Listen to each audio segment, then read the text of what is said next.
is a pretty wide gap. If there's anything that sparkles, try hooking on to it.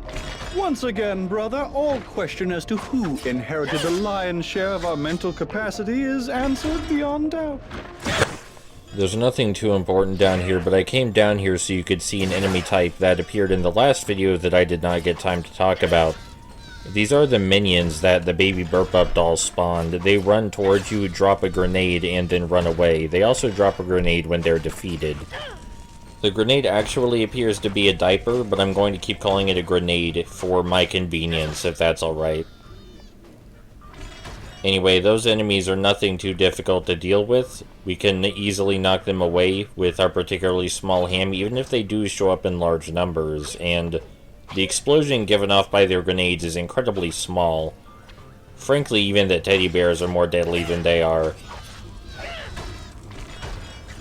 They serve their purpose for the baby Burp-Up doll fight, though. That was their element. That was their time to shine. But we did so well at the baby Burp-Up doll fight that you didn't even get to see them do anything, really. So now they're just relegated to B-list enemies. The game introduces new enemy types at a fairly brisk pace, though, so we won't have to deal with them for long. I thought you told us smashing Baby Burpy's face would get us out of here. Yes, well, there still seems to be a few glitches in the system. Don't you worry, we'll get them ironed out in no time. I'm having a little deja vu. Haven't you said that before, Smith? Well, no, he hasn't said that specific thing before, and frankly, DJ, I'm not sure you appreciate how difficult it is to build a teleporter. They already got it to teleport animate objects. That's a big step up from inanimate objects, which was its original state. Teleporting the animate objects where you want them to go is another matter entirely. You should be grateful it could teleport you at all, even if it seemed to teleport you further away from your end goal.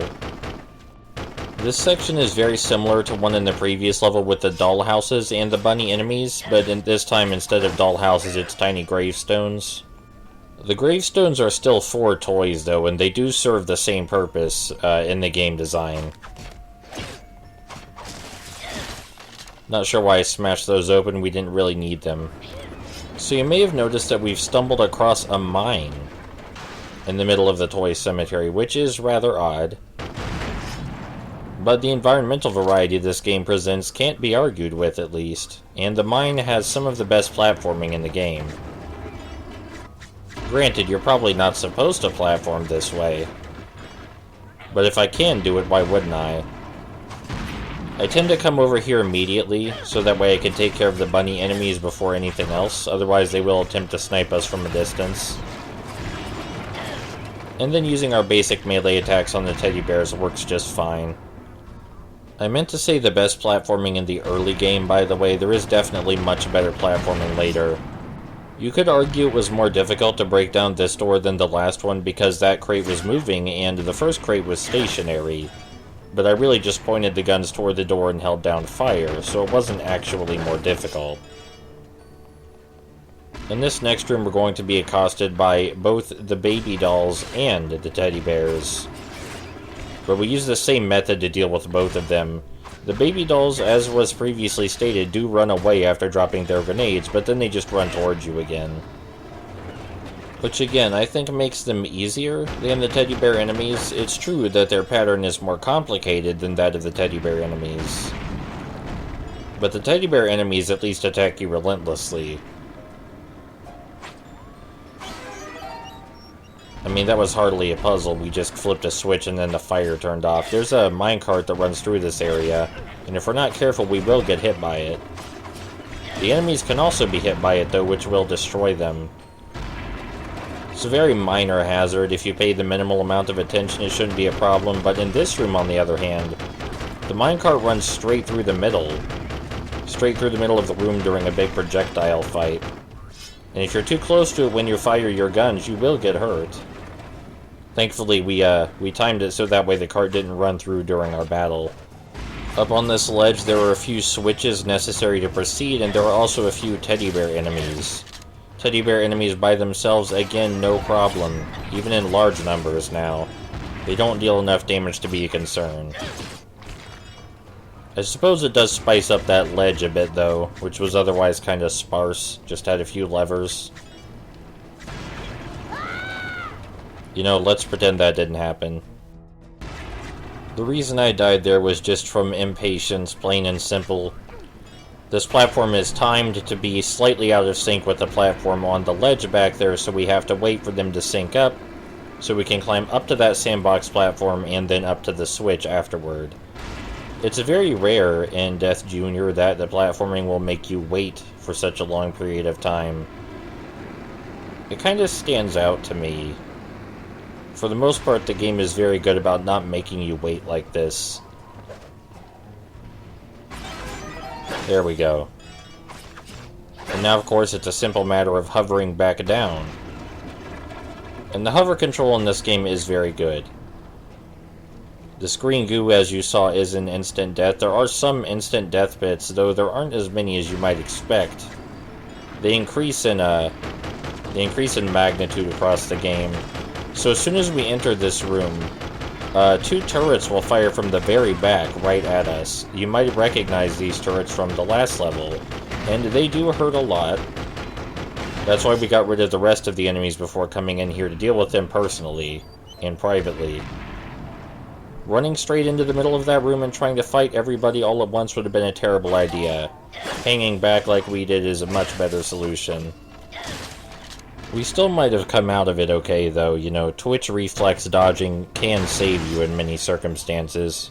Now we're out of the mine and back into the toy cemetery proper, and we have a new enemy type. Generic soldier action figures. A single safety first will put them out of commission, which is what we're going to be using to fight all of them. Except for the ranged ones, of course. They have a couple of attacks at their disposal. They will charge at us and just attack us, or they will make their fist glow and then punch us with their glowing anime fist. Both of these can be dodged simply by backing away from them a certain amount. And as you just saw, the projectile versions of those enemies try to dodge roll to get away from your weapon fire, which is more than the bunnies do. But it's still easy to keep a beat on them. This section has, I'm not sure what you'd want to call these, sand geysers that will shoot mines in the air, and when they come back down they will explode. If we're near them, we will take damage. They are placed reasonably close, so it may seem kind of difficult to dodge them, but my advice is just not to jump too much. There are more action figures up here, and we're going to keep using the safety first on them. We may not be able to dodge them all, but when we can destroy them with a single hit, it's not a big deal if we get hit ourselves a couple of times. We can also knock them back with a particularly small ham if we need to, but I just prefer to use the safety first. Because, again, it destroys them in one hit, which is a lot more convenient for me. So you may have heard Smith say, I believe it was Weston actually, you may have heard Weston say that anything sparkling we can grapple onto, and that is true. This upcoming section introduces turret towers. We're seeing a lot of military-themed toys as of late. You know, there are the mines shooting out of sand geysers, the generic soldier toys, and of course the ranged versions of the generic soldier toys, and now turrets. Turrets and towers. We are getting hit a lot, but really it's of no great concern to me. If this happened every encounter, then maybe we would be in trouble, but as it stands, we're perfectly fine. Up here is another optional weapon part. Unfortunately, I couldn't walk around it while still trying to grab the experience points. You can easily jump over the bullets fired from these towers, by the way. But what I did here is not what I would recommend when tackling this section. Trying to fight these soldier toys and the turret simultaneously is a lot more difficult than simply hanging back and taking out the soldier toys with your gun. But we came out of it okay anyway. Turrets are surprisingly not as threatening as you would think. And in here there's a few more teddy bear enemies. They are in quite an abundance, but we already learned that a couple of regular attacks followed by a particularly small ham is a great way to deal with these guys. This is starting to look a little familiar. I think this is near where I buried Billy Galaxy. Uh-oh. What do you mean? Oh. Judging by what happened to the other toys, I don't think Billy will be too happy to see anyone.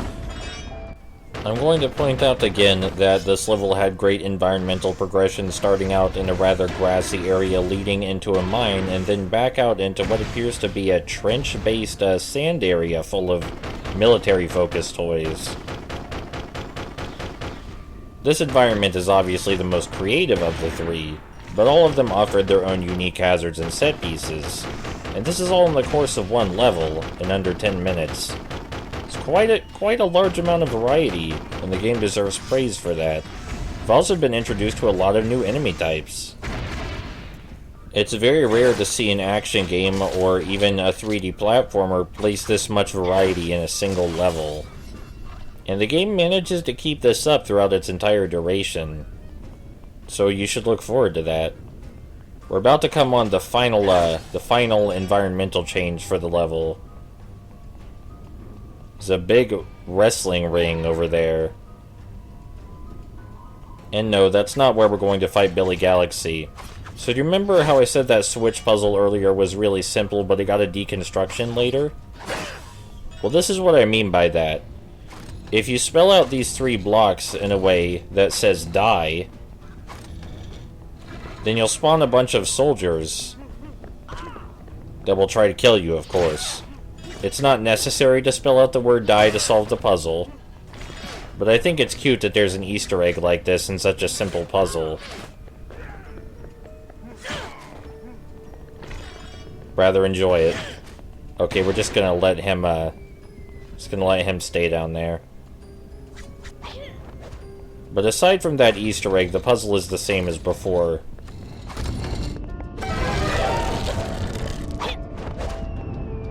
It's El Masked Hombre. Beware his spin cycle. The most dangerous thing about Masked Hombre, as Weston said, is his spin cycle, but for the most part he'll just try to punch us, a punch that is easily countered by our safety first. Assuming we can time it properly. His spin cycle also doesn't tend to last terribly long. They kind of oversold it, honestly. And unlike the spider enemies, he doesn't reappear later. He's a one-time mini-boss. Cute way to end the level.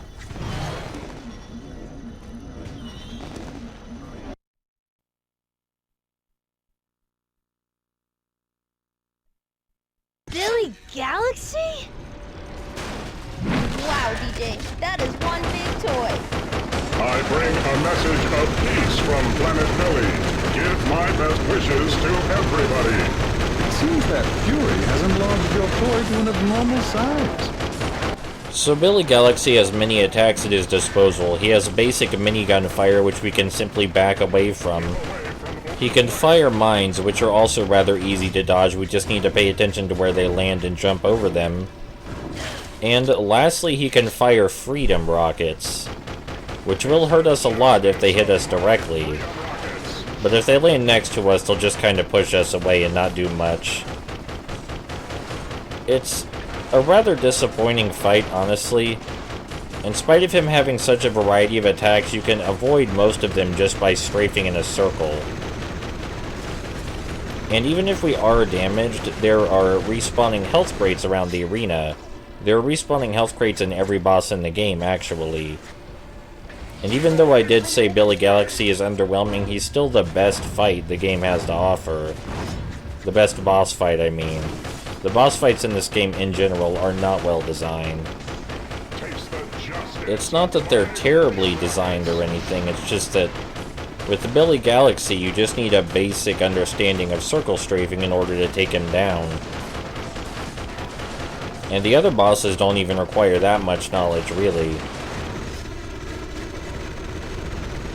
The boss also tends to take a while. We have to remove all of Billy's weapons before we can damage him directly.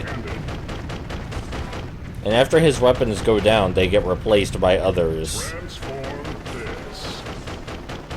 Now he has a shoulder turret which fires overarching rockets which we can dodge by circle strafing.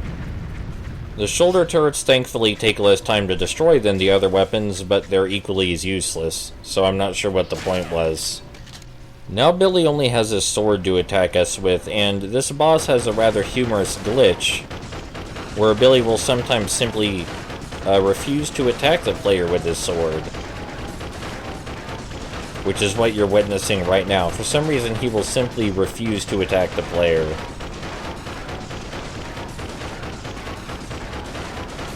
I can't explain what exactly triggers this glitch, because sometimes it doesn't trigger at all.